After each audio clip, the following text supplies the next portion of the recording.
Hello, my friends, and welcome back to Cat on a Sofa. Today with Extra Cat, and today we have the Jurassic World The Ultimate Collection box set, which I've been highly anticipating for quite a while. So before we get started, please consider liking and subscribing if you do enjoy the video, and let me know in the comments which is your favourite and least favourite Jurassic Park movie. So, let's just get straight... So let's just get straight to it, guys, and show you the outer box and the steelbooks, and then I shall talk about some of the movies.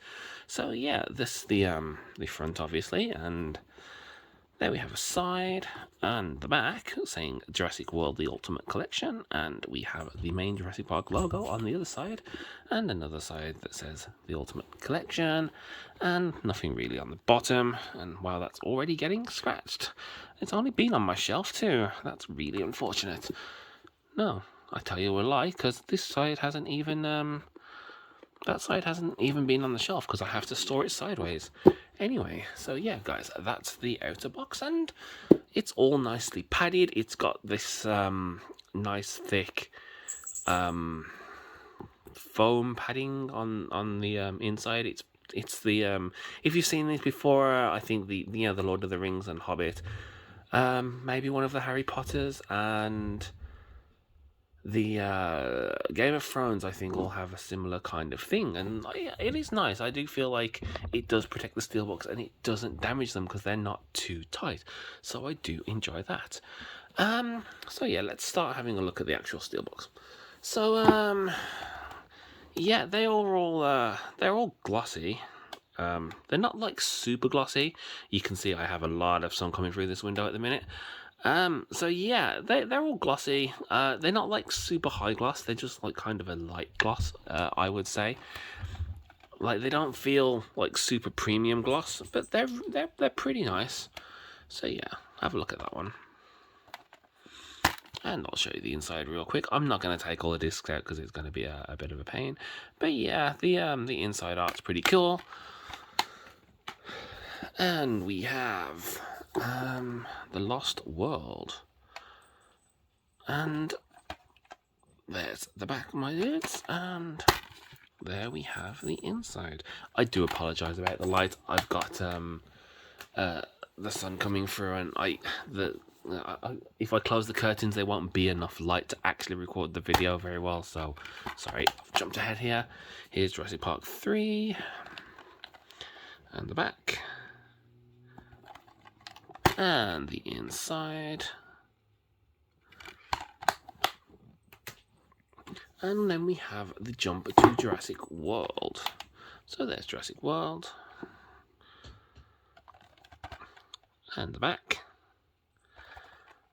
And we have the inside with Bryce Dallas Howard. And then we have the Fallen Kingdom. Kingdom.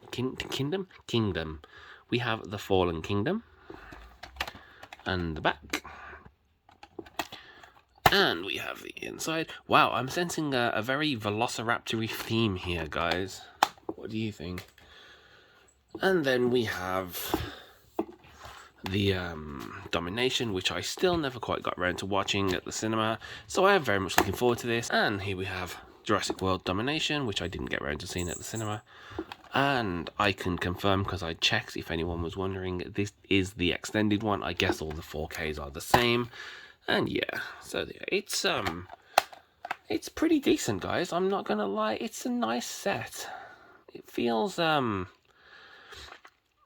it doesn't feel super glossy, but it definitely is glossy. This one's kind of like a brushed metal effect underneath gloss, and it's kind of nice. Like, I don't dislike them. The one thing I will say, I was starting to get kind of cold feet about the fact that the fronts do look very, not boring, but they're all very, very, very similar, aren't they? And that was my only real issue, is that they do look so very, very similar. But I'm glad that I didn't cancel it, because for £120, I do think it's quite good value. I mean, yeah, 6 steelbooks for this price. I mean, the Lord of the Rings one cost almost that much for just those three. And this one even comes with well, that's getting scratched already. Just realised, guys, this is scratched on the corner already, and I don't know if it's from the is it from the inner case? Like, if it is, that's really annoying already. You know what? I tell a lie, right? About the inner case keeping it safe, because I don't think it is. I think that this has actually managed to scratch the steelbooks already. On this one, there's a perfectly horizontal line. Yeah, it's exactly in line with where the foam is. So, yeah, that's a problem already. I don't know what it is. Is it like, why can't we get a full slip that doesn't scratch glossy steelbooks? Because I don't have the problem with I don't have this problem with the Lord of the Rings one, because they're matte finish, and this is, if anything, because yeah, it is very tight. So I guess this is an inherent problem with glossy steelbooks, is that they do get damaged very, very easily. And I guess you can only like you shouldn't. Yeah, you can only, like, it's definitely a micro scratch, not a scratch, because you can only see it like in just the right angle of light. But it's definitely causing damage to it already, and it's one of those things where I'm going to be hesitant to take them out of the case. God damn it! It's like, you should never. Like, I like collecting, and I like double dipping. So, as that stands, I don't mind buying a steelbook as just something to own, right? Not to watch. In fact, I've got several examples where I've gone out and bought a steelbook of something that I already had on 4K just to own the steelbook. And that means that it will almost certainly never actually get watched. And that's fine, because I bought them as a piece to own, right? But sometimes you are buying things specifically to own the movies, which is one of the reasons I bought this. And my God, it's like with my MCU box set. I very often hesitate to take them out unless I really, really need to, because I worry about it damaging the set. And first and foremost, you buy them to watch, right? Like, you shouldn't ever be worried about taking a movie out of the set to watch it for fear of damaging the cases. And that's a problem that needs to be solved. Like,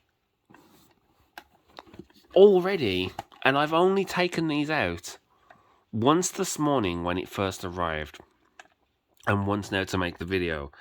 And I don't know if I can get it to show up on camera here, because it doesn't always show up on camera.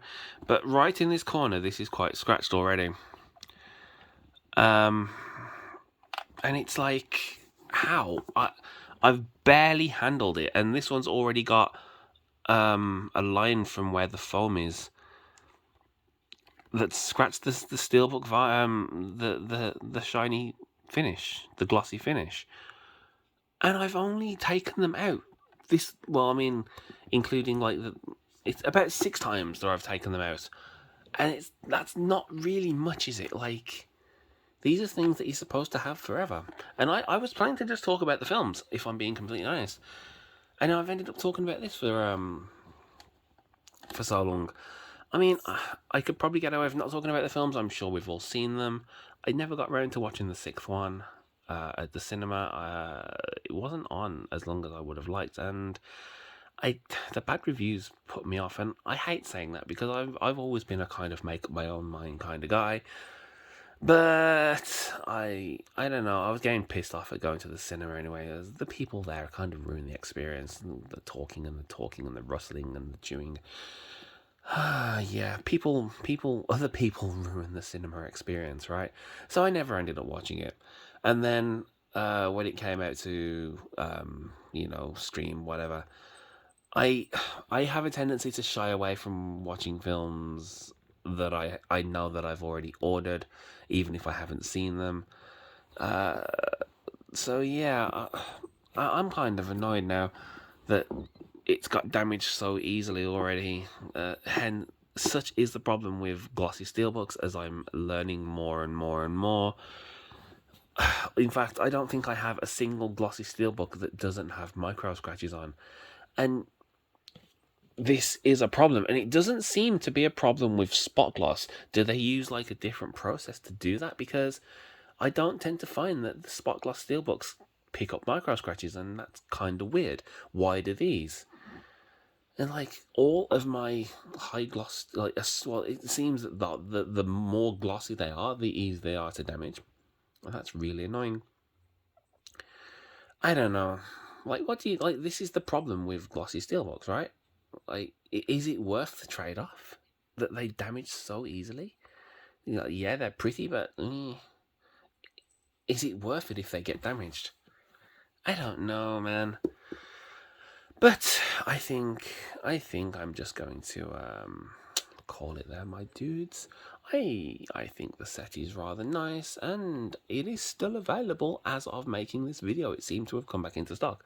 So yeah, if you have the means to get one and you've been holding off pulling the trigger, you know, to see the reviews, I recommend it definitely. Even though it scratches itself, yes, it damaged itself in its own confusion. That's somewhat disappointing, but I guess you can only see in certain lighting conditions. Take that for whatever it's worth. As for the movies, like very, very quickly, I loved the first one. I loved the second one. I've watched the third one a bunch of times, actually. I think the problem is with movies that are so incredibly good, like Jurassic Park 1, when their sequels don't live up to the first one. People... That's scratched. Yeah, when they don't live up to the first movie, people just call them bad, and they're not. It's like, no, it's not a bad film. It's just not as good as the first one. So 1 is great. 2, I really actually enjoy. Does silly in some parts. Same with the third one. I enjoy the third one. Jurassic World is probably my second favorite of all the trilogy. Septilogy. Is it septilogy? I don't know. Oh, is it? No. What's hept? Sextilogy? I don't know. Of the collection. And then we have Fallen World, which I've only actually watched at the cinema. Maybe once on Blu-ray. I don't know. I don't remember disliking it, and I don't have an opinion on Dominion because I haven't seen it. But yeah, I think I'm going to binge watch these at some point in the future. So maybe I'll come up with a ranking after that. Anyway. So my dudes, I think that does it for today's video. If you enjoyed this video, please consider liking and subscribing, and don't forget to leave a comment if you have anything interesting to say, or even boring, just not hostile. And I shall see you next time, guys.